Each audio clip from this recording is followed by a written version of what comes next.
സാധാരണഗതിയിൽ ഏതെങ്കിലും ഒരു സംഘടന, അത് ചെറുതാവട്ടെ വലുതാവട്ടെ, ഒരു പരിപാടി ആസൂത്രണം ചെയ്യുമ്പോൾ സംഘടനകൾക്ക് പറ്റുന്ന ഒരു ചെറിയൊരു സംഭവം ഞാൻ പറയുന്നത്, പരിപാടി ആസൂത്രണം ചെയ്യുമ്പോൾ നമ്മൾ ഒരു ടൈം അത് വെക്കും. പക്ഷേ അതിന്റെ കാലികൾ മറ്റുള്ള ഈ സദസ്സിലിരിക്കുന്ന വ്യക്തികളെല്ലാവരും കുറച്ച് സമയം എന്തായാലും ആകാവുന്ന രീതിയിലാണ് നമ്മൾ എല്ലാ പരിപാടികളും ആസൂത്രണം ചെയ്യുന്നത്.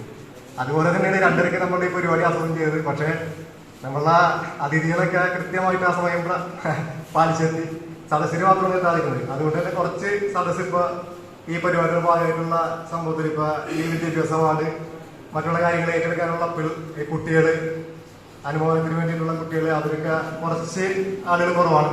എന്നാലും നമുക്ക് സമയം കൊണ്ട് തന്നെ ഈ പരിപാടി ഓരോ അസോസിയേഷൻ പ്രവർത്തന സംഗമം ഇതൊക്കെയാണ് പരിപാടികളുള്ളത്. എന്തായാലും ഓരോ ആളും വ്യക്തികളും ഓരോ കുടുംബാങ്ങളെ കൂടി വന്നുകൊണ്ടിരിക്കുന്നുള്ളൂ. എമ്മയിലേക്ക് പോകാൻ എടുക്കുന്നതോടും നമുക്ക് കുറച്ച് കാര്യങ്ങൾ മനസ്സിലാക്കാം.